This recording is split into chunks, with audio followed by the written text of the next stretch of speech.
Ito ang panahon ng paghilom. Mga kwento ng himalang pagpapagaling ni Jesus, mga kwento ng tagumpay at pag-ahon mula sa mapait na karanasan ng buhay. Dito lamang sa 702 DZAS FEBC Radio TV, Agapay ng Sambayanan.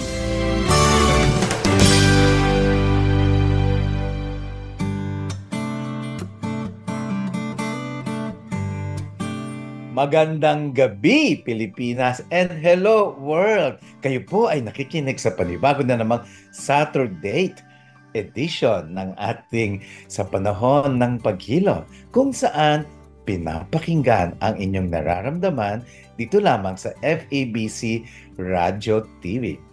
At ngayon pong gabi, napaka maganda at napapanahon ang ating tatalakayin dahil yan po ay magko-cover hindi lamang ng isang particular sector kundi buong sambayan ng Pilipino, kanyang pamilya, kanyang mga anak, asawa, at yung pagkasagrado ng kasal. Yan po ay maapektuhan din. Yun ay pag-uusapan natin itong controversial na SOGI bill. Pero bago natin i-introduce ang ating panauhin, ay gusto ko munang kamustahin si Miss JR po, ang aking co-host ngayong gabi, si Josephine Reyes. Yay! Hi, Benji! Magandang gabi po mga kaibigan. Welcome once again sa ating programa sa panahon ng paghilom. At sana po nasa mabuti kayong kalagayan. Samahan niyo po kami hanggang 11 o'clock ho ng gabi ito. At pag-uusapan natin, napaka-interesting. Ito po ay apektado ang ating pamayanan, ng buong, even our country for that matter. No? Kabuuan po ito. Kahit na wala ho kayong miyembro ng inyong tawag dito na kasapi dyan sa LGBTQ, ABCDEFG, whatever. Napakahaba na nila. Dahil nakakasalamuha na natin din sila sa labas o sa paligid, ano? At mamaya po, ang aming pong panauhin ay talagang siya yung isa sa pinakamagaling na pag-usapan ito dahil nasa loob siya ng Kongreso nung nangyayari ito, no? At the same time, she is also a lawyer. But we will introduce her later. Mamaya na po, isususpend namin. Kung kung kayo po ay kaka-tune in lang, ano, kami po ay nasa Facebook ng FEBCDZAS at ganun din po, 702 AN Band, at ganun din po sa Living Waters po sa Facebook. Kung may katanungan ho, i-type lang ho ninyo at susubukan po namin sagutin kayo. But for the meantime, magandang gabi po sa inyong lahat at kayo po ay mag-tune in hanggang matapos po kami. So, Boogie, kamusta ang ating, meron ba tayong mga ibang program coming in for Living Waters that you want to remind everyone first? Gusto kong ibitahin ang ating lahat ng nakikinig sa July 13. Magkakaroon tayo ng prophetic conference na tinawag nating Growing in the Prophetic. Para po itong seminar na ito ay umangat po yung ating discernment na alam naman natin na ang dami ngayong fake news, ang dami ngayong hindi maasahan sa ating mainstream media. Kailangan maging matalas ang ating pakikinig kung anong sinasabi ng Panginoon at kung ano yung kanyang ginagawa nitong mga huling panahon. So, yan po ang tatalakayin nitong conference na to. But I'd like to say na itong conference ay naka-anchor sa the love of the Father. And kahit ang daming evil na nangyayari ngayon sa ating panahon, wars and rumors of wars, calamities, at saka toppling of governments, ay mas malaki pa din. Greater is the manifestation of the work of the Holy Spirit. Yan. This is one day only, no? One day from 9 a.m. to 6 p.m. Gaganapin po ito sa King's Court sa Chino Roces, Makati. At ito po ay ang mga speakers po natin ay from Ireland, Germany, and Singapore. Si Malte, si Daniel, at si David Slim. Alright. So sila ay mga respected na healing limited ministers. Lang to. And it's also limited slot lang to, so you better get your tickets now. Yes. Ano lang po, 500 pesos po yung ticket at meron na po yung kasamang light snacks At tapos po, kung kayo po ay meron pong registration, no? So, tumawag lamang po kayo sa telepono ng Living Waters, 571-3906 or sa aming email, info@livingwatersphilippines.org. Good. Yan. All right. And the other one, yung leadership training? Yun naman ay Leadership ganapin sa October 4 to 9. At ito po ay mga international ministers ng Living Waters from US, from New Zealand, from India, and from China are coming. No? At including magkakaroon the founder, right? Yes, Andy Comiskey, the president and founder, will be leading the training. Okay, that's Yeah. good. That's good. So more on Ako that. naman gusto kong okay, we will be Yes. announcing it anyways. Oo. So sa akin naman, Bench, I want to invite mga women who would like to go on a retreat. At ito po ay True Life, Courageous Connections ang title nito. It's gonna happen on August 2 and 3 sa ano ho mismo, sa CCF Center sa Pasig. At ang title nito ay Courageous Connections, August 2 hanggang 3, from 8 a.m. hanggang 5 p.m. I will be talking in this retreat about prayer. So I'm inviting all the women, single women, to attend if you have time during time ng August 2 and hanggang August 3. Yan siya. Okay, kung interesado kayo, just go to CCF website, siguro nandun yan. But go to FB page ng True Life CCF. Yan. At Alright. gusto ko pong ibalita sa inyo, very humble si Miss JR, hindi niya ito sasabihin, pero Miss Josephine Reyes has come out with a new book, no? Which includes her powerful testimony. Ito po yung libro. Ikaw na magsabi ng title niya. Ang title ng libro, When Things Do Not Go Your Way, Take the Highway.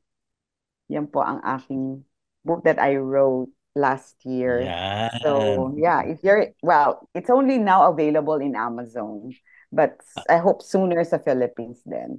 But yeah, please get your copy. All right, yun lang. Yan po ay inspired ng words ni Jesus na I am the way, the truth, and the life. Right, correct. Okay. So yan, tapos na. Tinanggal na namin lahat yan. Yes. At babalik po kami mga kaibigan. Pero hindi, gusto ko rin sabihin na kami po ay magkakasama dito sa Pilipinas ng ating guest. Pero si Miss JR ay nasa Guam po siya.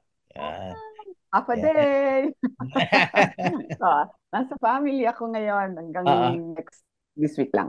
All right. So, ilang hours nga ang difference natin, Manila and Guam? It's only 3.5 hours. Okay. Ang flight going to Guam. Para ka nagpunta ng Singapore lang. Ganong klase. Alright. Okay. Alright. So, yan po mga kaibigan. Ano? Kala ko hindi ka na pasalubog eh. Hindi na tayo bibigyan ng pasalubog. Kasi bagong palakpakan. Pasalubong. Alright. So, mga kaibigan, magbabalik po kami in a while at i-introduce po natin ang ating pong panauhin. Again, ang topic po namin natin ngayon ay napakahalagang mahalaga po sa ating lipunan, lalo na doon sa ating, lahat na po tayo maapektuhan nito. And our guest ay talaga naman pong kabisado itong topic na to sapagkat nung nangyayari ito ng mainitan ay siya po ay isang congresswoman that time. Siya po ay nasa kongreso. So, yan po sa ating pong pagbabalik ng ating programang Sa Panahon ng Paghilom.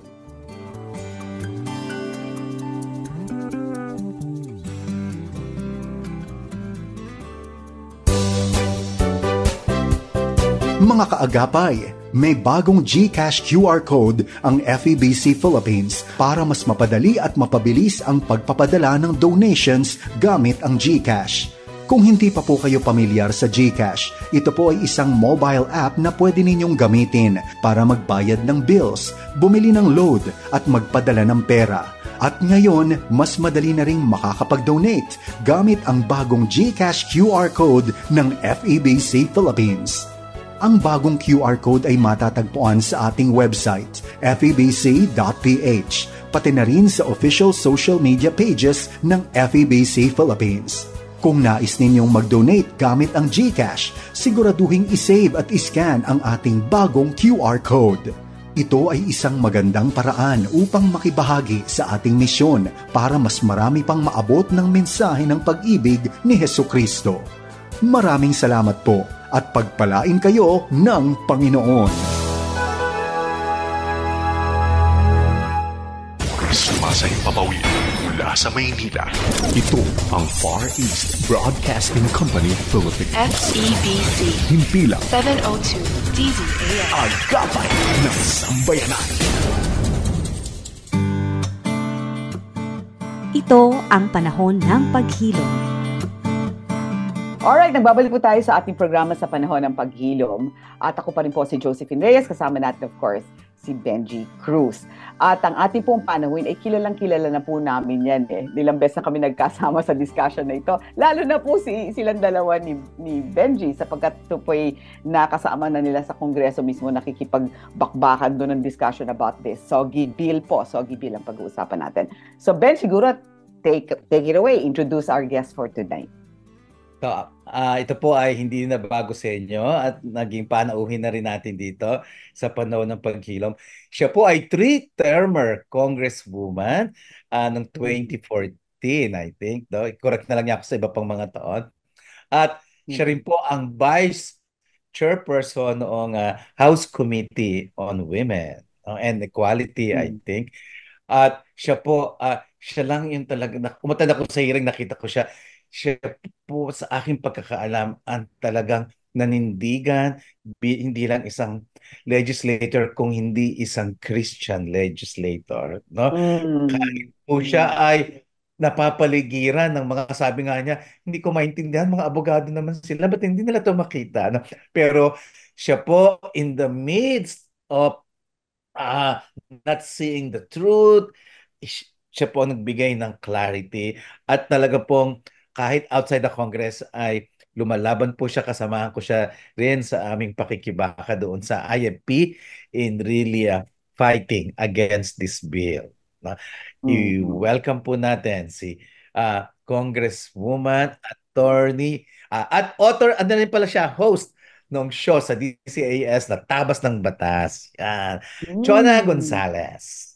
Ayan, magandang Good gabi po. evening, Kong. Hello, good evening. Sister JR, nice to see you again. And of course, Brother Benji, nice to see you all again. Parang pabata ka ng pabata, Attorney Chona. Oo nga eh.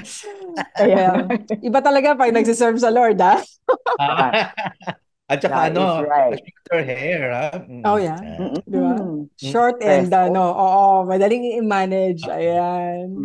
May gusto ka bang batiin bago namin i-shoot yung aming unang katanungan? Ay, of course, ang aking beloved. Ayan, ang aking husband has been very supportive, si Mans Gonzales, yung aking mga anak na si Migs and si Matt, sa always been supportive of their mom in the ways that the Lord has been using us. Ayan. It's a family affair, actually, serving the Lord.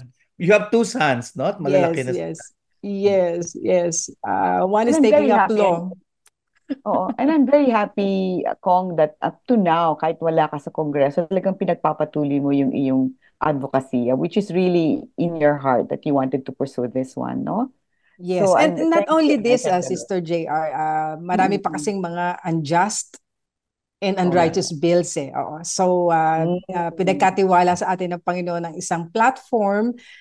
Hindi naman lahat ay nagkaroon ng oportunidad to serve in Congress. Binigyan tayo ng ganoong pagkakataon ng Panginoon. And we might as well use that platform, hindi ba, in order to reach out to more of our kababayans para lang maintindihan nila what's going on. Hindi yung pagkahalal natin sa ating mga representante ay hinahayaan na natin sila, no? Doon sa kanilang mga ginagawa roon, dapat may pananagutan sila sa atin kasi tayo ang bumoto sa kanila into office. Kaya dapat may accountability. Ano ba yung mga isinusulong ninyo riyan? Makakatulong ba talaga yung mga batas na yan para sa ating lahat? Hindi ba? So, dapat mas lalo tayong magmatiyag, mas lalo tayong manalangin, mas lalo tayong maging vigilant and call their attention, ha? Yung mga mambabatas natin kapag may sinusulong silang mga panukalang batas na hindi makakabuti sa ating mga mamamayang Pilipino. Can I throw the first question, Benj? Sige, sure. Okay. My first question, I'll go straight to the one because this is something that matagal na sa Kongreso. Di ba nakabinbin yan matagal na. And during your time, naging active yan. Sabi mo nga noon you told us kanina, the same Congress, biglang biglang susulong na Yes. naghumingi ng hearing and all that. But during that time, it was very quiet. It was Yes. always just in the parang binibigay lang pero wala na, hindi naman Oo. sumusulong. Yeah. And then also, siguro ang personal na tanong ko na, kaya ako gusto mong unang tanong, kasi this is a personal question. Bakit itong bill na to ang medyo, okay, there are other bills probably that you have, pero parang ito yung mas kilala kang pinaglalaban mo. Why? Siguro dahil sa katotohanan na during the 16th Congress, I was the only one who opposed this.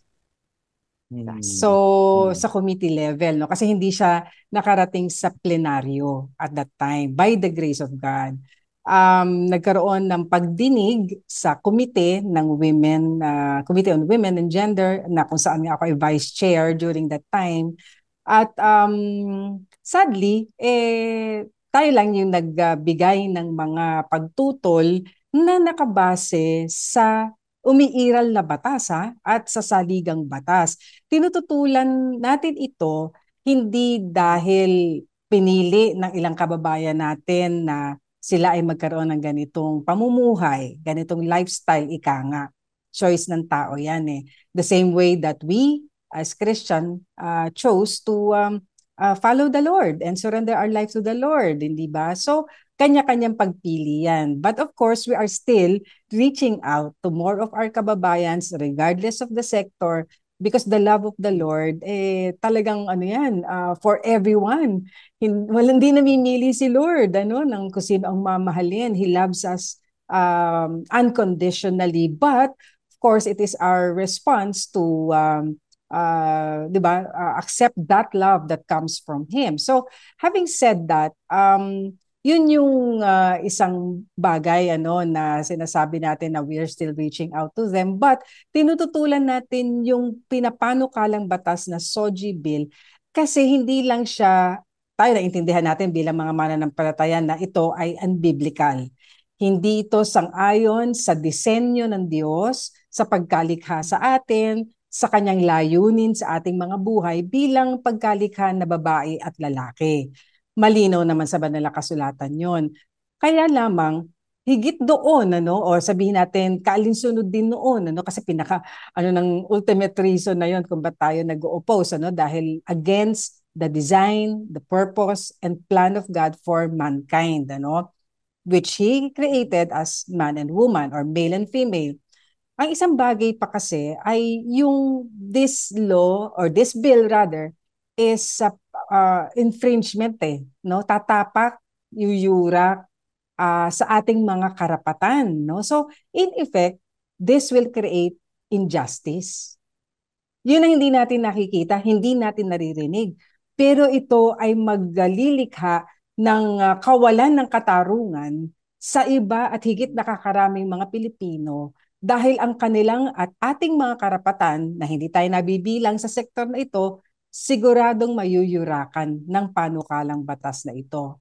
Kaya, Sister JR, Brother Benji, talagang sinasabi equality, Equality nga ba talaga ito? Ito nga ba ay anti-discrimination? Kasi nung ako nasa Kongreso, yun ang una kong tinanong sa mga kasama nating mambabatas. Nakalagay kasi sa titulo nitong panukalang batas na anti-discrimination based on SOGI bill, So, dapat walang madidiskrimina. Ang tanong ko naman, bakit ka ako pag binasa ko yung panukalang batas, madidiskriminan nito ang maraming mga Pilipino na hindi kabilang dito sa sektor na ito? Sinasabi ay ito ay para sa pagkakapantay-pantay. Pero bakit pag binasa mo ang panukalang batas na ito at nalaman mo, na inunawaan mo ang legal implication, bakit ang kanilang karapatan bilang isang sektor ay mas aangat kesa sa karapatan nating mga ordinaryong mamamayang Pilipino na mas nakakarami sa bilang? At isa pa, bakit tila yung sinasabing karapatan o kanilang katarungan para sa kanila ay parang tila wala naman yun sa nakakaraming mga Pilipino? Kaya makikita mo agad hindi siya sa pagkakapantay-pantay, hindi siya anti-discrimination kasi may madidiskrimina ang panukalang batas na ito. at lilikha ng kawalan ng katarungan sa majority of the Filipino people. Benj? Off mic ka, Benj. Sorry. At Habang yun ang gusto kong tumbukin, Attorney Chona. No? Ang dami ko nakakausap ng mga mamamayan, hindi mga LGBT. Sinasabi nila, bakit ba nyo pinipigilan yung bill na yan? Anti-discrimination naman yan. No? And sino nga naman ang no sa isang anti-discrimination bill? No? So, ang pag-advertise sa kanya, ang pagkakaalam ng tao, ang pagre-report sa media, ito ay isang anti-discrimination bill na kaya kapag ikaw ay tumuto, lumalabas, ikaw ay homophobic or against ka sa mga homosexual. So, gusto kong marinig sa iyo, Attorney Chona, na ikaw kasi nandoon ka mismo sa pagbalangkas, sa pag-scrutinize sa committee rin yan na lumalabas hindi totoo na ito ay anti-discrimination. Pwede mo bang ipaliwanag anong mga laman no na magpapakita hindi nga siya talaga anti-discrimination? At bakit ganon ang pag-a-advertise sa kanya? Ayon kasi sa mga LGBT advocates, ay merong diskriminasyon na nagaganap sa kanilang hanay. At kaya't nais nila ng proteksyon ng batas sa pamamagitan nga ng pagsusulong ng SOGI Bill. Maari naman din, hindi ba Brother Benji, na meron namang mga insidente ng diskriminasyon. Hindi lang naman sa kanila ang daming nadidiskrimina. Maging tayo, nadidiskrimina tayo for having chosen the path of righteousness, hindi ba? Nadidiskrimina rin tayo for obeying the Lord. At ako, naranasan ko nung ako ay nasa university at ako isang mananampalataya at kami ay nagdaraos sa mga Bible studies na kami kinukutya. Kami ay pinagtatawanan for bringing the Bible, for sharing the Word of God. So lahat tayo nakakaranas. Pero ang kaibahan dito ay mayroon pang mga sektor na mas malala ang kanilang dinaranas ding diskriminasyon. Ngayon, hindi natin sinasabi na dahil merong grupo na mas nadidiskrimina kaysa doon sa iba, ay hindi na kailangan ng proteksyon.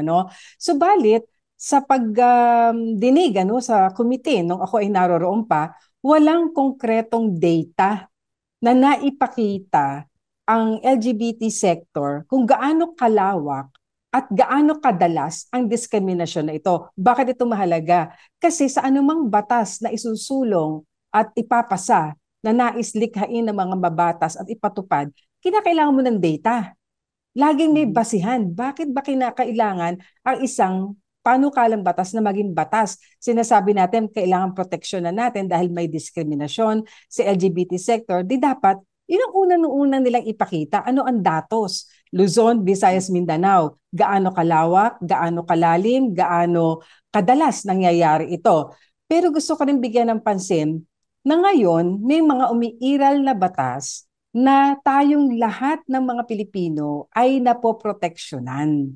Nariyan ang Civil Code, nariyan ang Revised Penal Code, nariyan ang Labor Code sa mga manggagawa. Pantay-pantay tayong pinoproteksyonan yan kahit anong sektor ka.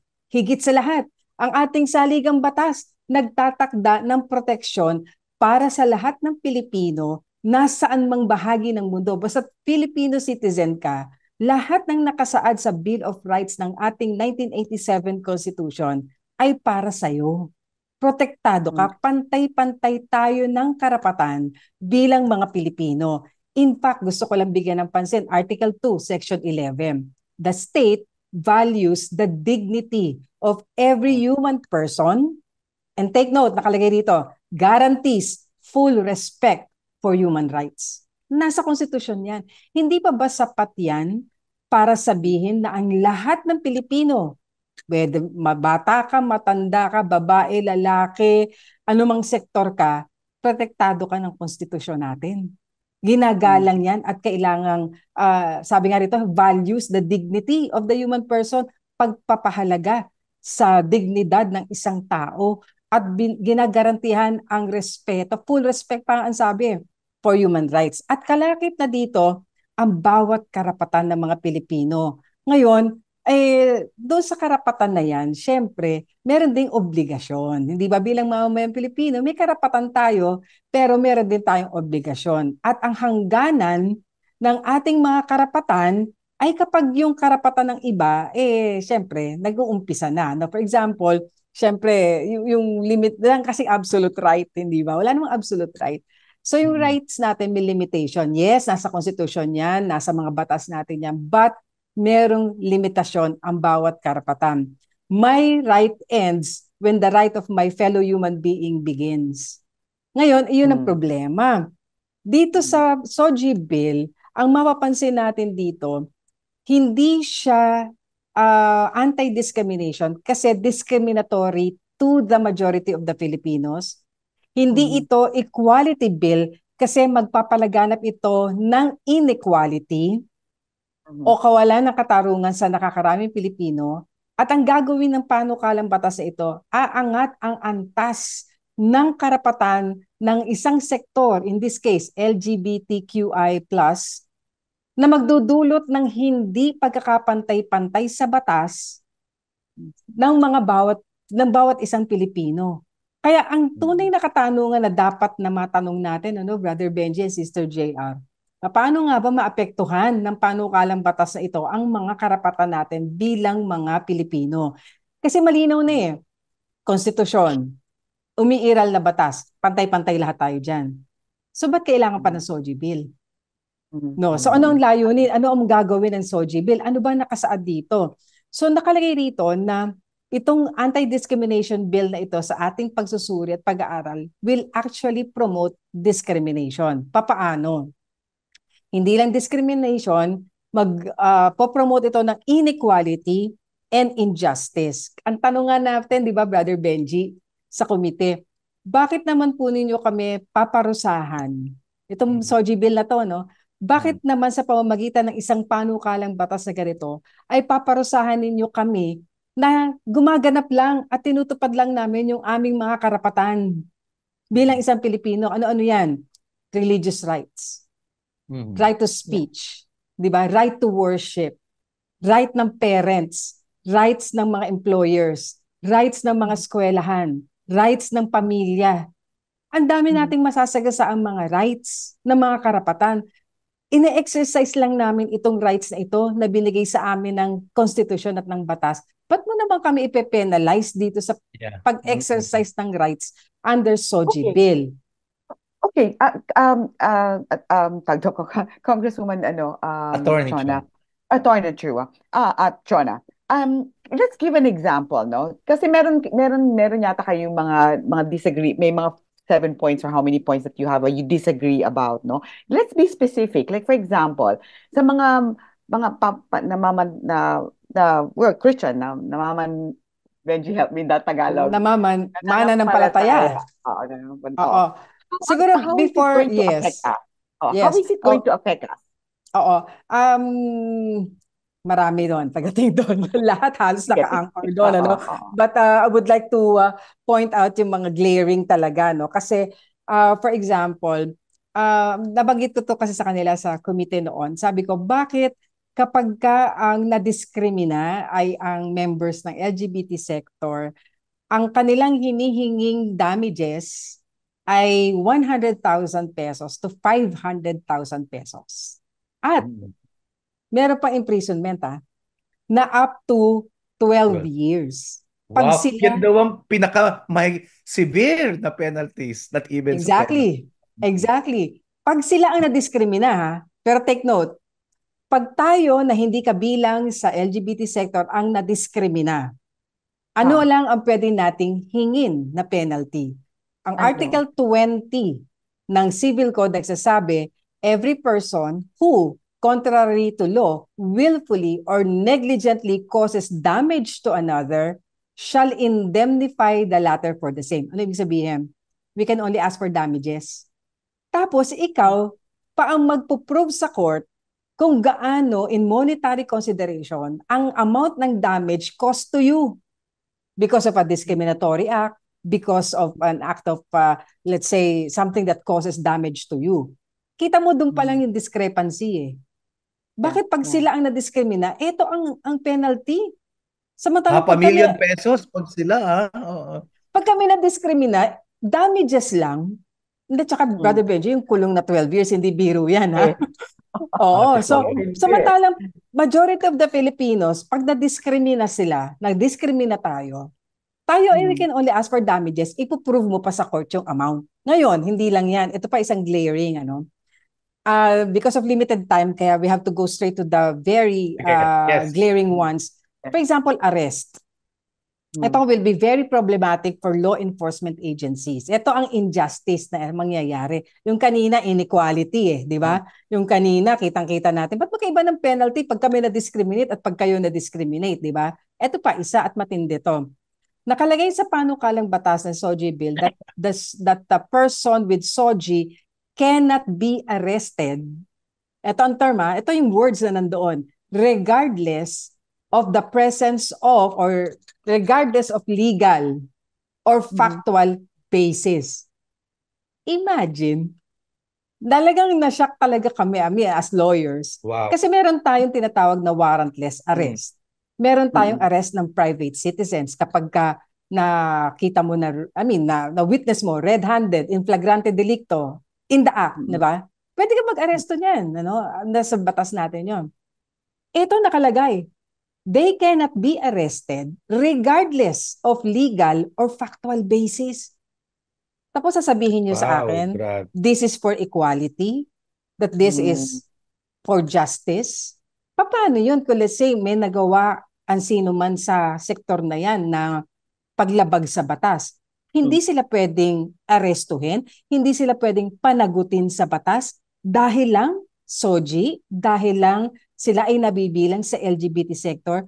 Anong sektor ng lipunan ang pwedeng mag-raise ng ganyan? Wala. Sila lang. Under the SOGI bill. So, dun pa lang sa dalawang puntos na yon, kitang-kita mo na that this is not for equality and this is not for justice.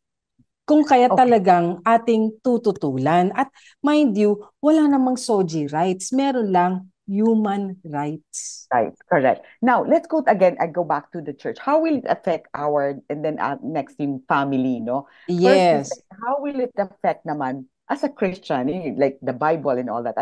Yes. Some of the provisions there na something to do with teaching and all the Bible. Parang na-off ako doon. And then later, kung yung yung sa family, no? Yung mamimili ng gender, yung anak, yung pakailan yung magulang, yung mga gano'n. Sige. Yes. So dito kasi meron nakalagay doon sa panukalang batas na yung mga educational textbooks, publication, other medium that promote and encourage stigma on SOGI, discriminatory act yan. So, pwedeng ang Biblia questionin nila. Exactly. And in one of the deliberations in the past congresses, it was raised in the floor. Ibig ba sabihin kasama nito ang Biblia? Kasi remember, sa Biblia, ang Biblia kasi no holds barred eh. Hindi ba? Yan ang beauty ng banal na kasulatan. Walang itinatago, walang sinusugarcoat. Hindi ba? Kung kaya sasabihin doon talaga na dahil hindi nga yan ayon sa disenyo ng Diyos, ang pagkalikha sa atin, hindi ba meron nga sa 1 Corinthians, kung di ako nagkakamali, chapter 9 ba iyan, na may nakalagay na enumeration doon that those who practice these things will not inherit the kingdom of God. Nakalagay doon yung homosexuality. So meaning to say, yung ganun ng lifestyle, will not inherit the kingdom of God. So ngayon, katanungan, yan ba ay makukonsidera na nagpo-promote at nag-encourage ng stigma on SOGI? The answer is yes. Therefore, di ba, yung Biblia is a discriminatory on SOGI na publication.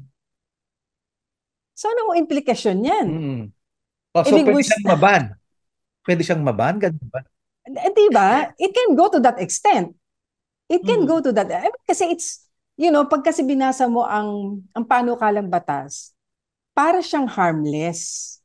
Yeah. Hindi ba? Parang, pero pag pinagtuunan mo ng pansin, teka muna, publication, textbook, other medium, di ba? Other medium, parang hindi mo maiisip. Pero yung promoting and encouraging stigma on soji. That's a very general, no, di ba? Na promoting stigma, etc. Pero, pag binasa mo ang banal na kasulatan, dahil nga, straight to the point siya wala siyang sinusugarcoat, diretsahan talaga to, di ba? Dahil this is the word of God, oo. Talagang masasaktan ka dito. Talagang, hindi ba? Parang nga to bring you to repentance and surrender our lives to the Lord na nag-create sa atin who has a very good purpose for us. So ngayon, because of that, di ba the Bible, yung use ng Bible, and sabi nga ni Brother Benji, and went to the extent of being banned, possible. Or malilimit ngayon ang preachers natin na mag-preach. Hindi ba? On the word of, and dapat ang isang pastor, isang preacher, minister of the gospel, you have to declare the whole counsel of God. Hindi ka pwedeng mamili kung ano yung sinabi ng banal na kasulatan. You are just the messenger eh. Hindi ba? Hindi ikaw, di ba, ang message ay yung naroon sa banal na kasulatan. Kahit hindi mo yan pwedeng bawasan, hindi mo yan pwedeng dagdagan. So does that mean that the preacher, when, di ba, just reading passages from the Bible na minamention about homosexuality, pwedeng sabihin na, dinidiskrimina mo ang mga members ng SOGI o members ng LGBT sector. So ano pa ang na-violate doon? Hindi ba yung free speech? Tsaka magdudulot ito ng takot sa mga pastor nating i-preach yung buong counsel nga ng Biblia. Kasi natatandaan ko, attorney, noong pandemic, yung palang baka masara yung church, kung makakahawa sila, magkakaroon ng COVID case. Yes. They stopped doing the services. Wala pang ang law, no? IATF. Yung pa kayang may batas. Correct. So, ang nakikita kung epekto nito ay magbalot ng takot sa mga pastor. Tama, Brother Benji. Yan ang isang, nagsisend siya ng chilling effect eh. Oo, at I mean, yung freedom of speech and expression, freedom of religion, basic tenets yan. Actually, they are considered inalienable rights. Hindi yan rights granted by the state. Yan ay galing sa Creator and being acknowledged and promoted and protected, di ba, safeguarded by the state. Hindi state ang nagbigay sa atin ng right to speech, right to religion, right of worship. Hindi estado o gobyerno nagbibigay sa atin yan. Our Constitution merely recognizes those inalienable rights na binigay ng Diyos sa atin. So, bakit mo ako pagbabawalan to exercise my belief, to exercise mag-translate yung belief ko in my way of life? Hindi ba? So parang sinasabi nila, wag niyong i-impose sa amin yung religion niyo. We are not. We are not. We are just showing God's love to you. Kasi kami rin, we are just recipient of this love. Hindi kami nagmamalinis or we're making ourselves na right, di ba? Parang holier than thou or self-righteous. Hindi po. We are just saying, we have this right, igalang nyo rin po yung karapatan namin the same way that you want your, let's say kung yan ang belief ninyo, no, yan ang way of life ninyo, we respect you.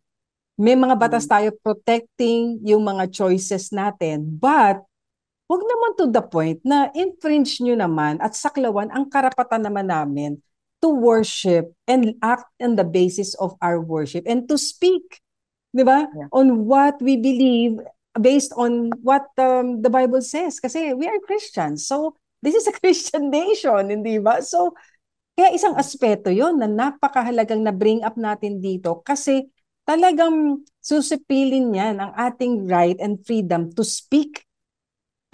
Wala na tayong nababiolate doon when we speak in accordance with what we believe. Oo, hindi na tayo nag-incite ng violence or 'di ba, or anything that we can harm other people. We are sharing God's love, hindi ba? At wag niyo kami pagbawalan na sabihin sa amin that there are only two genders. Go ahead. Go ahead, Boogie. Hindi po isang abogado, mas masasagot niyo to. No? Kasi nandun po ako nung hearing at pinaglaban namin na alisin tong provision na to, itong textbooks, advertising, and other form of literature. Pero ang sinagot po sa amin ng mga mambabatas ay huwag kayong matakot dyan. Hindi namin gagalawin yung Biblia kasi meron namang provision doon sa declaratory statement na nakalagay, there's nothing in this bill that is going to infringe on the person's religious freedom. Pero sabi ko noon, ba't hindi nyo patanggalin? Exactly. Pero ayaw nilang tanggalin. So, at ito nga in-approve. Correct. Oo. So, paano yun? Sabi nila, wala daw. They will respect the Bible. And yet they are not removing this provision. Pwede ba yun na i-invoke lang nila yung declaration doon sa pinaka-preamble ng bill? Actually nga, yung kanilang declaration doon, yung number 2 kasi ng usual template sa isang panukalang batas, nakalagay doon yung saan mo binabase yung batas na isinusulong mo. Yung policy na isinusulong mo. Kaya meron declaration of policy dyan. Ngayon, bakit, tama yung sabi mo, Brother Benji, yung pala yung nakalagay sa declaration of policy, ba't hindi sumusunod yung mga provision nyo? Because the provisions can be questioned because that is not in alignment do sa declaration of policy. Kasi ang danger niyan, Brother Benji, is this. Ang titingnan kasi, ang i-implement kasi, should there be a law like this na pumasa, ang i-implement kasi ng ating mga agencies at ng ating mga law enforcers ay yung letters, yung mga provisions ng law. So, though they are saying, kita mo how they, diba? Hindi maganda kasi hindi sila candid, hindi sila transparent. Tama ang observation mo at tama yung comment mo, Brother Benji. Yan pala yung declaration of policy, ba't hindi niyo tanggalin dito sa specific provision na accept the Bible or even accept the Quran?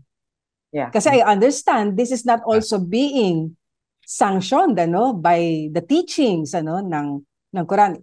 Correct me if I'm wrong, pero ganun yung aking understanding. Kung kaya, pero to say na publication, any other medium, educational textbook, medyo mag-iisip ka na dyan, hindi ba? So, tungo tayo sa parents, and that is a very, very good point na ni-raise ni Mr. JR. Bago natin pag-usapan yan, Congressman Chona, papahinga muna tayo dahil alam ko this is another topic that's really close to everybody's heart kasi this is already family, no?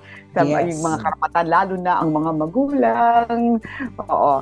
So, yan po ang pag-uusapan namin sa ating pagbabalik ng ating programang Sa Panahon ng Paghilom.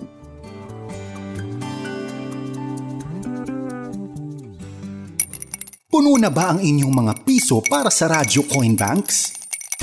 Maaari na po itong ibalik at kumuha na ng panibago sa mga sumusunod na bookstores, drop-off centers, branches.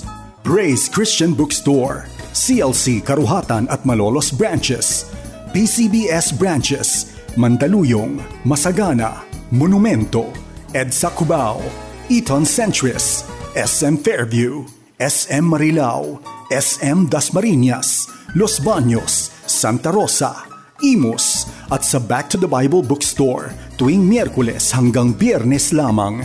Para sa paraan kung papaano ipapadala ang inyong naipon na coin bank through bank deposit o GCash at iba pang katanungan, mag-text o tumawag sa 0947-333-5605. Maraming salamat sa inyong pakikibahagi sa gawain ng Panginoon sa radyo.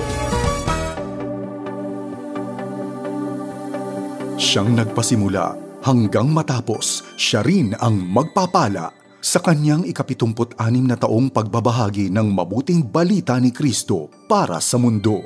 Ito ang Far East Broadcasting Company Philippines. Sa Mindanao, 1062 DXKI, your friendly voice, Coronadal City. 1116 DXAS, your community radio, Zamboanga City. 1197 DXFE, the Good News Radio, Davao City. 103.3 DXJL, your positive choice, Cagayan de Oro City. 106.9 DXGR, Radyo Gandingan, Cotabato City. Sa Visayas, 1233 DYVS, Sweet Voice of Salvation, Bacolod City. Up 987 DYFR, life-changing Cebu City. 97.5 DYFE, unang tugon ng pamayanan, Tacloban City. Sa Luzon, 1143 DZMR, Missions Radio, Santiago City. CARE 104.3 The Way FM, Legazpi City. 106.3 DZRK, Quezon, Palawan. 98.7 DZFE, The Master's Touch, Metro Manila. At 702 DZAS, Agapay ng Sambayanan, Mega Manila. FEBC Philippines, ibinabahagi si Kristo para sa mundo.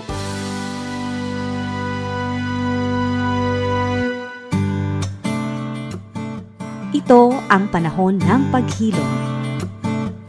Magandang gabing muli sa lahat ng ating nakikinig at hello world, iba't ibang dako ng daigdig.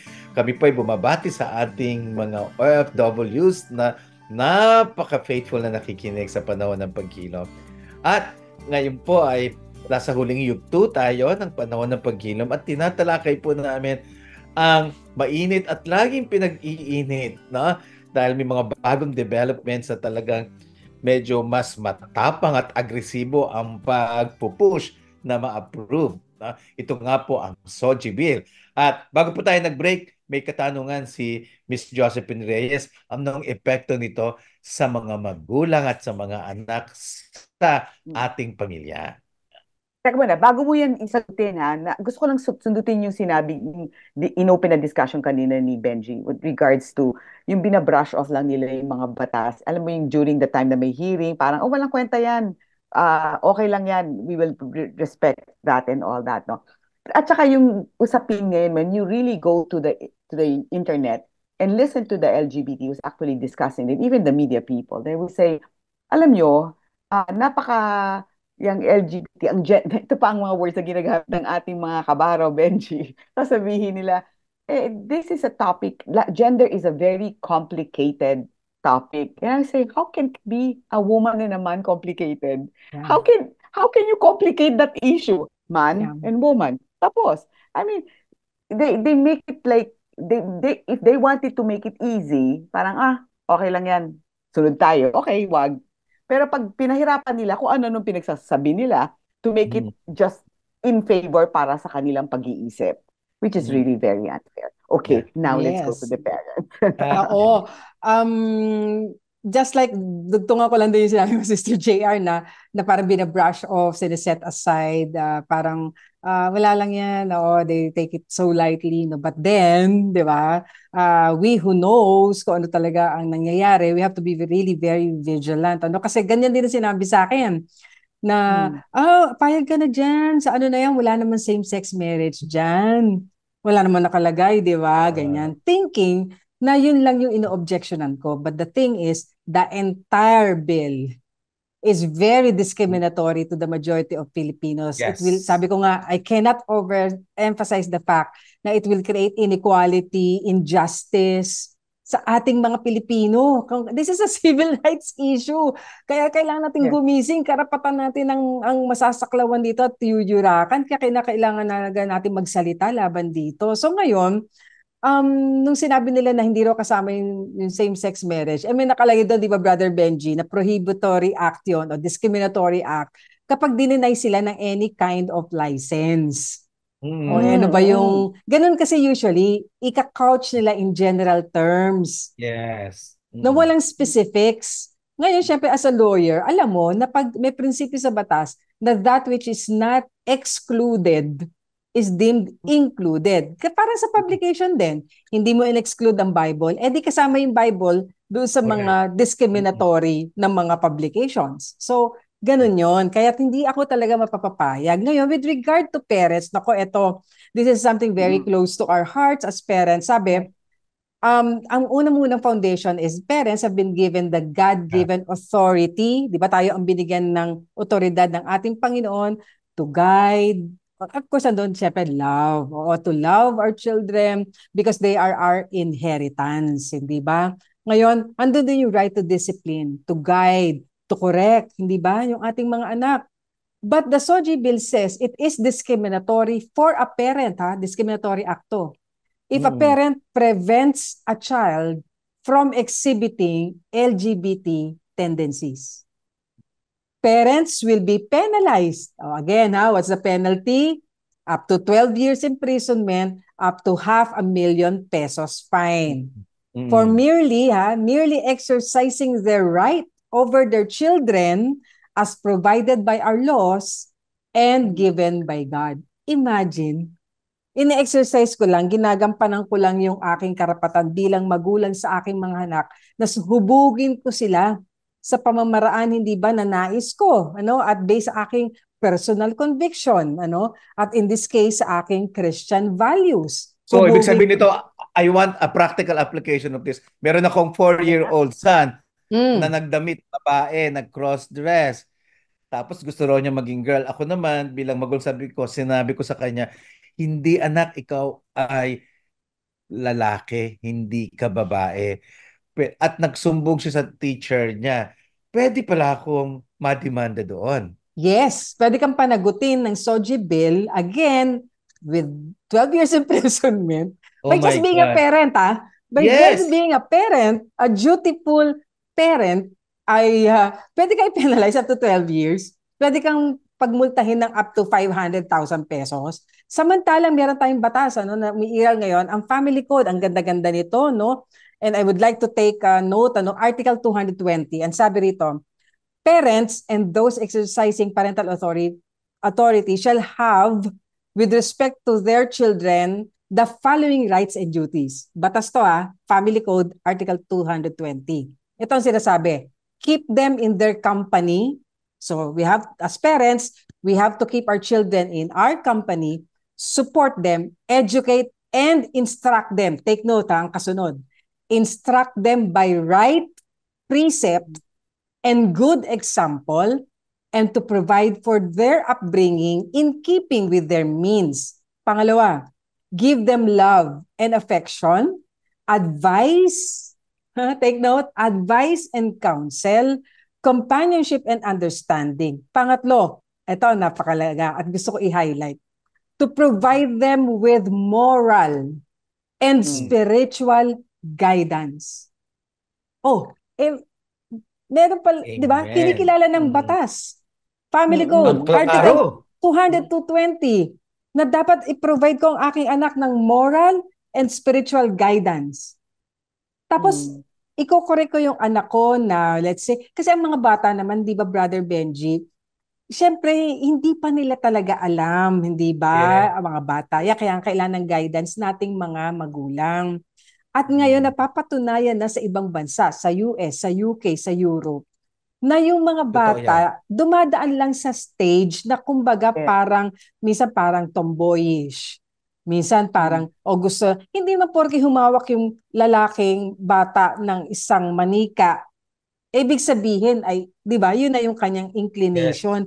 Not necessarily, o ang isang batang babae, naglalaro ng basketball o baril-barilan ng maliit. Does that mean na ang inclination na niya, kasi sasabihin agad, lalo na sa ibang bansa, at ito ay napapatunayan na ngayon na mali. Na sinasabi ng mga authorities, palagay ko, born ka in the wrong body. At because of that, ang masama niyan, di ba, Brother Benji, ang dami na nating nakitang ganyan. Because yun na agad ang sinabi, yung bata ngayon, nag-create ka ng confusion sa kanilang kaisipan. So ngayon, hindi doon natatapos. Yes. Hindi doon natatapos. Dahil doon, kailangan mo ngayong mag-puberty blocker. Ibig sabihin, kapag nasa preteens pa lang, bakit na kailangan uminom ng pill? O kailangan magkaroon ka ng hormone replacement, something therapy. Na para, kasi you are born in the wrong body. So ang bata ngayon, magkakaroon siya ng, Brother Benji, parang, hindi lang alinlangan, kundi disgusto ngayon dun sa, ba't ba ako pinanganak na ganito? When in fact, the Lord has created us so wonderfully. Hindi ba sabi nga, fearfully and wonderfully made. Hindi ba may layunin ng Diyos, ba't ka babae, ba't ka lalaki? Kaya, for someone to say na you are born in the wrong body, teka muna, saan ang gagaling yan? Kaninong boses yan? Di ba? Kung kaya, mula roon, magpipills, hormonal replacement therapy, darating sa punto ng gender reassignment surgery. I have seen one particular American na teenager siya nung mangyari sa kanya yan. Kasi ang sabi sa parents niya, pag hindi niyo ho iyan pinatake ng puberty blocker, hindi niyo pinadaan sa ganitong therapy, magaan ho yan, magkukumit ng suicide yan. Dahil merong anxiety and depression. Kasi nga nagkakaroon na ng kaguluhan sa kanyang identity. So ano nangyari doon sa batang yon? Kasi narinig ko siya mag-testify. Alam mo, dumating siya sa punto na nagpa-double mastectomy siya. Healthy organs, pinakat niya, thinking that he was born or she was born in the wrong body. Ngayon, dumating yung pagkakataon na-realize niya, nalaman niya, mali ang sinabi sa kanya.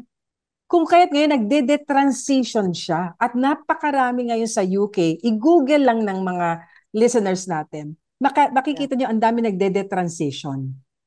Na yung pala ay isang stage lang na dumaan sa kanilang buhay. At ang totoo pala, they are comfortable with the body that the Lord has given them. Hindi magkakamali ang Diyos natin sa pagkalikha sa atin. Hindi ba? God is all-knowing. Alam niya exactly. We are just creation. His creation. Wonderfully made. So, alam niya bakit niya tayo ginawang babae at lalaki. At alam mo, lahat kami dun sa audience sa isang conference last year in America na nung tong young lady na to, nagte-testify siya, hindi sinabi sa kanya ng doktor ang magiging side effects. Alam mo, we were all teary-eyed in the audience when she said, alam po ninyo, sabi niya, of course in English, sabi niya, I can still feel the holes on my chest. Wow. Grabe. Hanggang ngayon, talagang goosebumps. I mean, and then I got the opportunity to reach out to this young lady and I embraced her and I just told her what the devil meant for evil. I mean, the Lord caused me to tell her what the devil meant for evil. God will turn it around for good. I don't know how. Kasi wala nang breast niya eh. And she's now living dun sa kasi babae naman talaga siya. And she's now, di ba, and now speaking out, saying, don't let your children do this. Because, I mean, so many people have lied to us. And ito yung importansya ng parents to give not only love, affection, but moral and spiritual guidance. At ito ang inaalis sa atin ng Soji Bill. Yeah. Imagine mo kung in fact, Attorney Chona, maraming kwento sa mga nagdi-transition na sinisisi nila yung mga magulang nila bakit daw sila pinayagang mag-sex change na sana pinaliwanagan sila. No? Kaya po, ngayon po lang sinasabi namin sa mga Filipino parents no, na ito po, nakapunta na sila dito. Tayo nagsisimula po lang, wag po natin puntahan yan. Natin tahakin pa yun. Yeah. Nakita na natin yung kung paano nakasira ng tao, ng buhay ng tao. Bakit pa natin uulitin dito? Yes. So the whole rights and obligations and duties of parents are here. 8 of them nakalist. So tatanggalin ito lahat sa atin? Just because nag-exhibit. Karapatan ko yun bilang magulang na ituwid ko yung anak ko. Bigyan ko siya ng advice. And in fact, sinususugan ng batas yun, yung karapatan kong yun. Kaya nga, ang ganda talaga, provide them with moral and spiritual guidance, inculcate in them honesty, integrity, self-discipline, self-reliance. Imagine, nakalagay rito, industry and thrift, stimulate their interest in civic affairs, inspire in them compliance with the duties of citizenship. So, ang dami dito, furnish them with good and wholesome educational materials, supervise their activities. Imagine, nakalagay yan dito, pati ang kanilang recreation. We have to supervise according to the law and association with others. Galing, di ba? Kailangan talaga bantayan natin. Yeah, so yung batas na yan na actually na gusto yung panukalang batas ng SOGI, talagang tatapak siya even the rights of the already batas, di ba? Batas na. Exactly. Imagine nakalagay rin dito, protect them from bad company. prevent them from acquiring habits detrimental to their health, studies, and morals. And morals. Kaya nako sa ating pong mga listeners ngayon, tingnan niyo po yan, madali niyo i-google yan. Article 220, Family Code. Now, ngayon lang wala pa yung batas na yan. Pero may mga eskwelahan na nagpapatupad niyan eh. Yung pagka tinawag mong pag tinanong sa'yo anong sex mo. Ang dami-dami, mga 100 na yun eh. Why is it being allowed by the government? I mean, is it already a law, batas, or karapatan ng eskwelahan ng institution na gawin nila yan? Yeah, actually when merong isang parang council on children na I was invited to attend, tapos merong sinasabi na parang nagko-cross dress kasi mga estudyante, no? And ito yung nalaman ko from DepEd, walang memorandum na pinapasa sa mga eskwelahan to say na pwede silang mag-cross dress. So parang nangyayari is tolerance, no, na parang kaya nga alam, when I do talk sa mga inset training ng mga teachers, kina-clarify ko ano yung child protection policy. Kasi meron akala ginagamit yung child protection policy na parang lahat ng whims and caprices ng mga bata sumusunod ang eskwelahan, which should not be the case. Hindi iyon ang intention ng child protection policy. Ang child protection policy is against abuse. Against exploitation. Oo. Pero it doesn't mean na hindi susunod ang mga kabataan sa mga panuntunan ng mga eskwelahan. Kapag binigyan ka ng ganitong, let's say, uniform, ganitong conduct. Kasi the moment na pumasok ka dyan sa eskwelahan yan, di ba may mga handbooks, di ba, ng mga students? That serves as a binding contract between the student and the school. You have to abide by the, di ba, mga code of behavior. Kasi may disciplinary actions. Alam mo, hindi natin tinuturuan yung mga bata if we will always give in to them. Yes. Hindi yun ang intention ng law at ng policy. Kinikilala ng batas na tayong mas nakakatanda ang dapat mag-guide sa kanila. While it is happening, yes, I know, sa ibang mga eskwelahan nangyayari, it's more of tolerance. It's more of giving in, which should not be the case because the one from DepEd in that council meeting for the protection of children informed us na wala silang binababang memorandum saying na pwede mag-cross-dress. Wala. But then, they are not thinking na akala nila ganun. But it's allowed, di ba? Even if you register, di ba? Meron na ngayong mga marami ng gender na pinipik. I mean, di ba dati kasi man-woman lang, female-male. Or kaya if you go to a school, alam mo naman kung all women, all female, all male. Ngayon pagka co-ed, di ba? Male-female, i-check mo yun. Ngayon ang dami na eh. Is that even allowed by the Department of Education? Well, we know na merong mga state colleges na ganyan, di ba? Kasi sa private sector, syempre merong certain autonomy, but then, it is something that should be raised up kasi. Yun lang, yung bang mga nasa community ng school na yan will be willing to question, di ba? That parang what do you call this? Hindi naman a policy, some sort of a policy being implemented in school na wala namang basis, or perhaps ask, anong basis nito? Correct. Why are you implementing this? Kasi minsan ang problema rin sa atin, minsan siguro busy lang din talaga lahat. Parang indifferent or may apathy na sige, lang yun. But then, go with the flow lang, bahala na kayo. Ang problema, what we tolerate, di ba? Parang in effect, we are accepting it. That's why we should keep quiet. You're part of it. You're part of the problem. Correct. Yes. That is really, this is a topic that is really concern of everyone. And it's actually matagal na rin ito, paulit-ulit na lang na talagang pumapasok no? Recently, nag-iingay na naman sila because they believe that the leadership will actually agree with it, especially nung pinasa yung medyo umingay yung divorce. Diba? So, again, coming out. Sinasabi na, sige, ilatag natin uli ito. Alam mo, So, gusto ko ring i-mention kasi meron din tayong mga baka business owners Yes. na providing Mm. services sa ating kasi alam mo, sadly, pag tinignan natin kasi talaga at i-google natin, may mga evangelical Christians, yung mga kapatiran tayo in the US most especially, even in UK and Europe talaga ang reference natin. Kasi meron silang gantong law. And in Canada, hindi ba, Brother Benji, alam na alam mo to, no, na merong mga sa ministry, merong mga Christian organizations, faith-based organizations helping so many people, ministering to them, helping them, journeying with them, di ba, sa mga pinagdadaanan nila sa buhay na napasara. Kasi meron silang ganitong batas na about SOGI.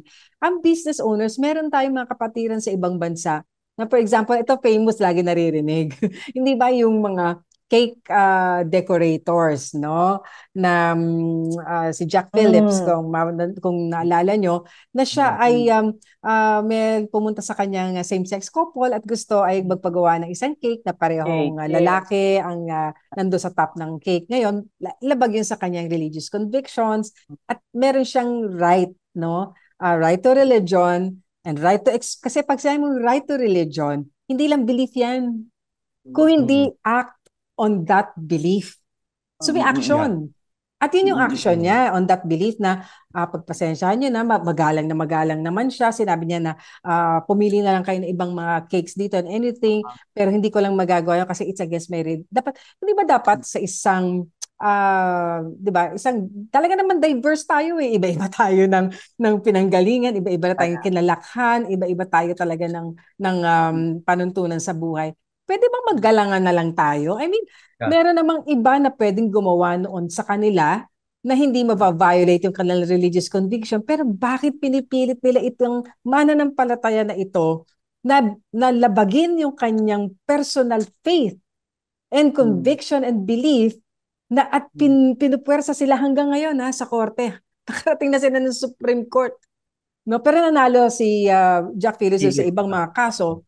Pero hindi pa rin siya tinatantanan. Talagang kinakasuhan pa rin siya hanggang ngayon dahil doon. Meron tayong mga kapatiran, even a member of the parliament, I think in Finland, na nag-tweet lang siya na there are two genders. Because of that tweet, dinimanda siya. Grabe. Pinapanagot siya just because of that. And she's just expressing her own personal conviction. So sila ang intolerant, actually. Exactly. Akala ko ba, di ba? Parang, let's tolerate each other. Bakit one-sided? Ba't gusto nyo kayo lang? Parang, paano naman kami? May karapatan din naman kami. Pwede naman tayong mag-coexist. So, ang business owner katulad niya, ibig sabihin nito, pwedeng attorney, makasuhan. Go ahead. Priska. Ibig sabihin nito, go ahead, Benj. Wow. You say, you were cut. Yung negosyo na halimbawa, ako ay merong hinahire, nag-interview ako ng dalawang tao, isang LGBT tsaka isang heterosexual. Lahat sila equal sa credentials, equal sa competence. Pero for some reason, pinili ko ang i-hire yung heterosexual. Perhaps, halimbawa, nagpapatakbo ako ng eskwelahan. Ayokong naramdaman ko na I cannot risk the children na merong attraction sa minors, yung teacher na tatanggapin ko, halimbawa. So, ang tinanggap ko ay yung heterosexual. Ako ba, under this SOGI, ay makakasuhan? Maaari. Maaari. Kasi meron nakalagay doon na sa mga employers na kapag maaring tingnan nila kasi yun as discriminatory practice. Yun ang danger kasi nitong panukalang batas ito. It's so general yung terms na used na di ba, can cover yung mga ganong sitwasyon. Of course, they will say now, ba't naman gagawin namin yan? Hindi naman rational yan or something. But we have seen, sabi nga ng iba, nag-ano sa amin dati, scare tactics lang yan. Is it? Nangyayari sa ibang bansa eh. Na whimsically, di ba, talagang walang basis, kinakasuhan just because hindi sila tinanggap sa trabaho, saying, ay, discriminate kami. Hindi naman talaga. Pero Mm. yun ang pakiwari, yun ang problema eh. Pakiwari mo. Yun ang perception nila. Kaya dahil doon, pwede kita idemanda. Ngayon, of course, it's a matter of evidence pagdating sa court, di ba? Na kung talaga bang nang-discriminate ka. Pero the thing is, na-drag ka na in court. Oo nga, na-demanda ka na, di ba? Na-demanda ka na. Lalo na kung, dahil Istorbo ka na. criminal case to, mga kapatid. Oo nga eh. May penal provision to. So may mugshot to. Grabe. Ibig sabihin, itong bill na to, talagang takaw demanda to. No? Exactly. Ay, oo. Exactly. And of course, meron din ngayon, di ba, yung sports, yung mga kababaihan sa ibang bansa na nalulus nila yung scholarship nila sa swimming, si Leah Thompson, Yes.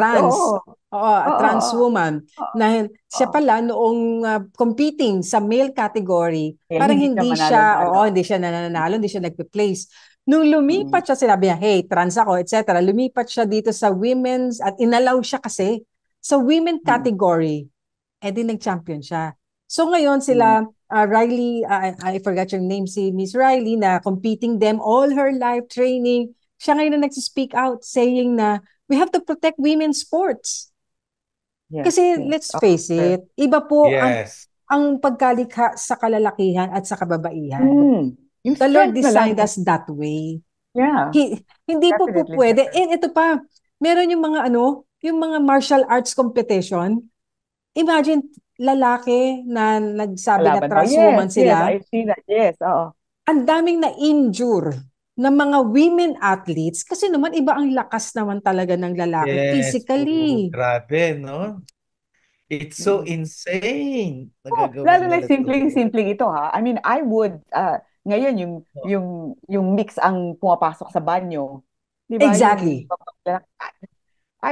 I would, if I'm a female and there's a male coming in, I know male, medyo ma-off ako. Exactly. Di ba? Parang hindi, what about my right? Exactly. Exactly. That's the point. Bakit mo ipupwersa? Oo. Yun, Sister JR, makikita mo yun. Classic yan eh. Ba't mo pupwersahin? Diba? Napasukin ang private space ng mga kababaihan. Anatomically speaking, magkaiba tayo eh. Bakit hindi nila igalang yun? But i-insist nila yung what they think is right. Na hindi naman even in their own body, sa kanilang anatomical composition, hindi talaga pwede sa ladies. True. That is really, masalimuot talaga tong discussion. I think that's the reason why then na hindi talagang tinatanggap at pumapasa dahil there's a lot of questions and I congratulate you, Congresswoman and Attorney, that you are really fighting for this. God, I mean, praise God that you're there and still continue to fight this, and we are with you in this in this cause because talaga namang nakita na natin yung naging epekto sa ibang bansa. Bakit sabi nga, ba't pa natin uulitin dito? We have very few minutes to kung meron ka pang ibang tanong, Benji, na sige, meron lang akong last two quick questions dito sa last 10 minutes. Una, sinasabi nila, narinig ko din to sa hearing, huwag kayong mag-alala, itong batas na ito ay hindi hahantong sa same-sex marriage, no? Ang aking concern dyan, sa Amerika, nag-start ding SOGI, pero all the way, eventually, ang Supreme Court ay naging legal ang same-sex marriage. So, attorney, anong masasabi niyo doon sa sinasabi nilang ito ay hindi hahantong sa same-sex marriage law? The possibility is always there.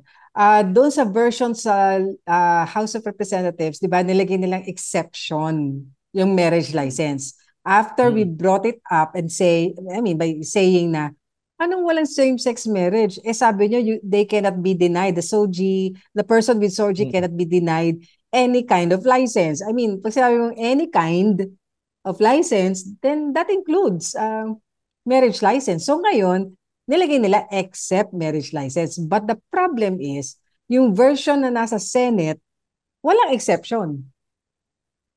So the possibility is still there. Kaya Yeah. hindi pa rin natin pwedeng sabihin na wala nga same-sex marriage dyan. And then, eto pa, merong stand-alone bill, civil partnership bill that Oo, introduce categorically, ni Senator yes, Robin Padilla. that categorically Yeah. recognize same-sex marriage. Wala nang tinatago. It's really same-sex marriage. Kaya So nasa hindi, at hindi accurate to yeah, say na wala naman. yes, correct. We cannot take. At yung aking panghuling katanungan ay ito ba ay magbibigay daan para yung mga ibang people groups na meron ding normally ay hindi acceptable na behavior tulad ng mga polygamist o kaya yung mga pedophiles. I'm not saying na gano'n yung category ng LGBT. Yeah. Pwede rin silang mag-cry Ibang na sectors. kami rin gusto namin ng karapatan. No? Kasi ganyan din nangyari sa Canada eh. Oo, correct. In fact, yun nga kasing definition lang ng SOGI kasi it stands for something kasi marami sa ating mga kaagapay lagi naririnig SOGI ano ba yon? Yung S po is sexual, yung O is orientation, yung G is gender, yung I identity, yung E expression. Basic yon kasi may mga definition yan at ang mahirap kasi do sa gender identity na lamang na definition, sabi ron, personal sense of identity. Meaning to say, meron kang ngayong karapatang pumili ng sarili mong kasarian bukod doon sa binigay ng Diyos sa'yo. Kasi ang ginagamit nila ay gender assigned at birth. Really? Inassign? Noong pinanganak yan? Noon palang inassign? Hindi ba born with that genitalia yung taong yan, yung baby na yan, that will make the distinction kung babae o lalaki yan? Kasi mayroong magkaibang chromosomes yan. May magkaibang DNA yan eh. Okay, so, ngayon, bibigyan ka ng karapatang pumili. Ito ang problema doon. Kasi hindi lang tong mga transgender, no? Na man identifying as woman, woman identifying as man. Paano yung transracial? 'Di ba? Ano yun? Meron na nito sa Amerika. Nako, i-search nyo lang po ito. Lalabas ito pag ginugel nyo.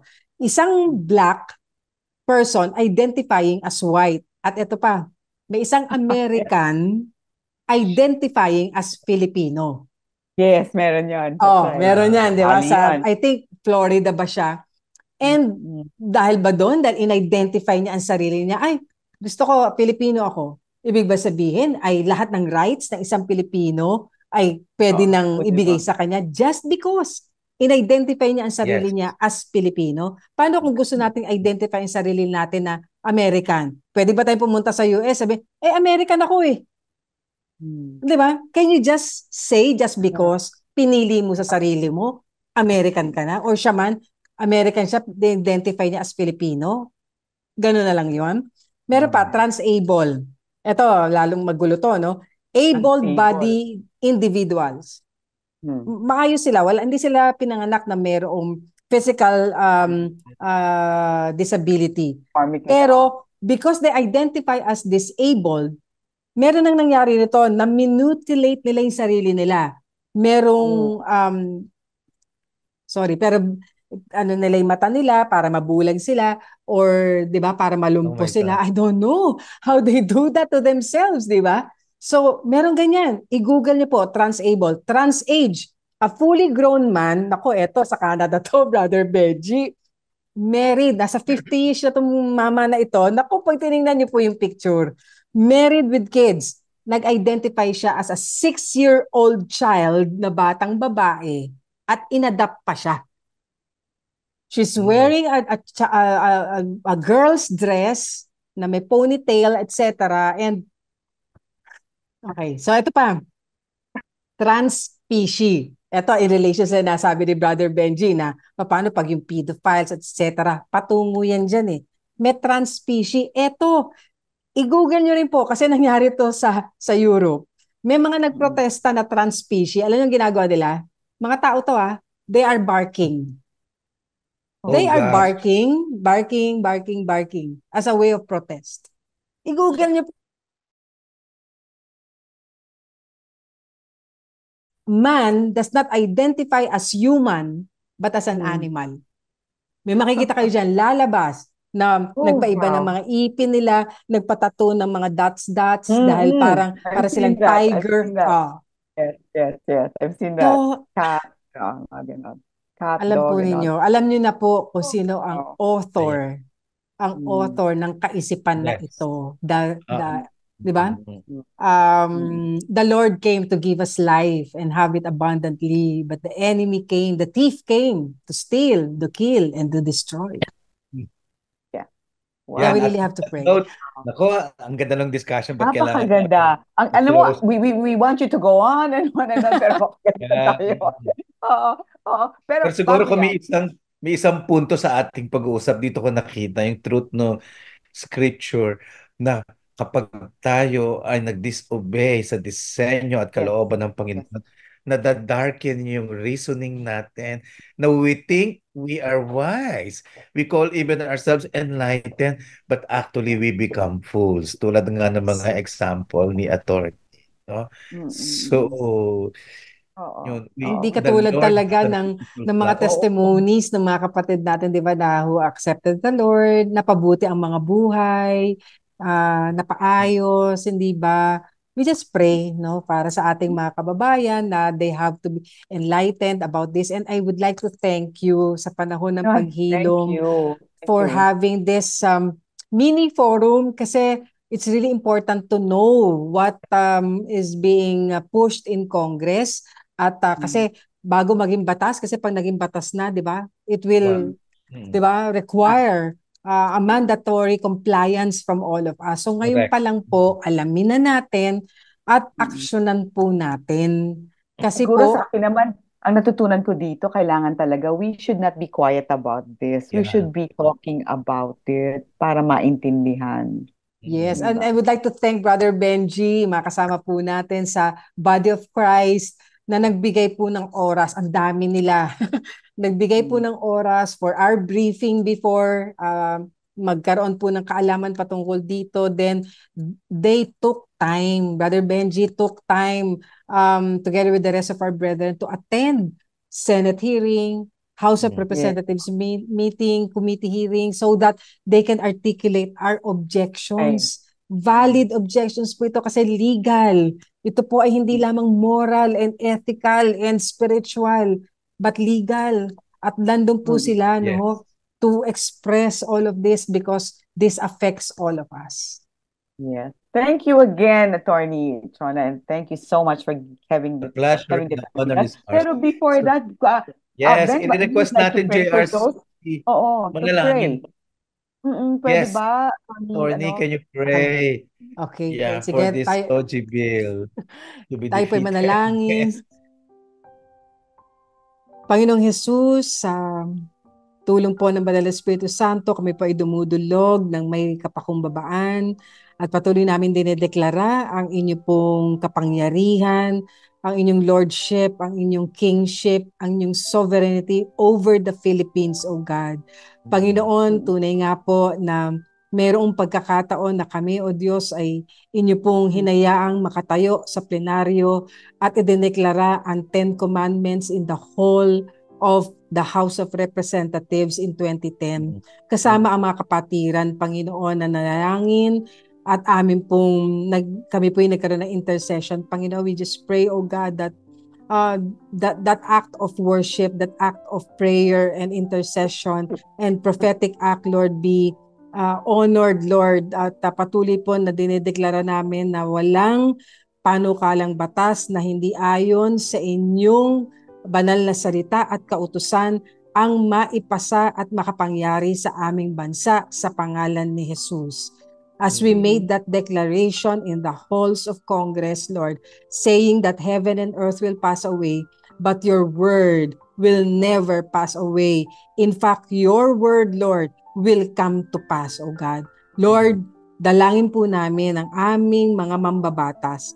Panginoon, alisin mo po, Panginoon, ang mga nadidimla nilang mga kaisipan, paliwanagin mo po ang kanilang mga kaisipan, hayaan mo po Panginoon na makilala nila ikaw bilang kanilang Panginoon at tagapagligtas, makilala at malaman nila ang disenyo mo para sa kanila, para sa aming lahat, at patuloy o Diyos na mapigilan po ang pagsusulong ng mga ganitong uri ng panukalang batas na hindi po makakabuti sa aming mga mamamayang Pilipino, sa aming mga kabataan, at patuloy o Diyos na mayuyurakan ang aming mga karapatang manambahan at manampalataya at magampanan ang inyo pong pinagkatiwalang tungkulin sa amin to reach, Lord, to all the nations and preach the gospel of the Lord Jesus Christ, Panginoon.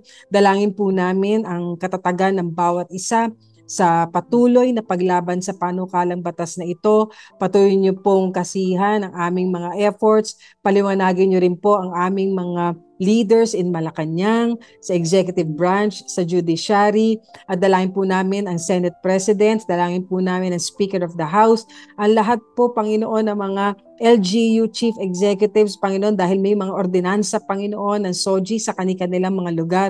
Panginoon, dalangin po namin, paliwanagin niyo po ang kanilang mga kaisipan, patawarin mo po kami, Panginoon, sa aming paglaban, sa aming pagsalangsang sa iyong disenyo, sa aming mga pagkalikha. Panginoon, dalangin po namin na ang iyong patuloy na layunin sa aming mga buhay ang mangyari higit sa lahat sa aming bansa. Pagpalain po ninyo si Sister JR, Panginoon, gayon din si Brother Benji, sa Living Water, sa panahon ng paghilom, ang FEBC, DZS, ang lahat po, Panginoon, ng mga faith-based organizations and churches, Panginoon, sa buong Pilipinas, na patuloy po ninyo na pinagkakaisa para po itaguyod ang iyong katwiran, ang iyong kabanalan, ang katotohanan na nagsisimula sa iyong at nakasalig sa iyong banal na salita. Ito po ang aming dalangin sa pangalan ni Jesus. Amen. Amen. Amen. Amen. Thank you so much. Thank you so much. At syempre pa, medyo talagang tapos ng oras. Magpapaalam po muna kami mga kaibigan hanggang sa susunod pong Sabado dito po sa ating programa sa panahon ng paghilom. Ito po si Josephine Reyes. At ito naman si Benji Cruz, isang mapagpalang gabi sa ating lahat. Iyong napakinggan ang mga kwento ng buhay na hinilom ni Jesus sa kanyang tamang panahon. Hanggang sa susunod na Sabado sa programang Panahon ng Paghilom. Dito lamang sa 702 DZAS FEBC Radio TV, Agapay ng Sambayanan.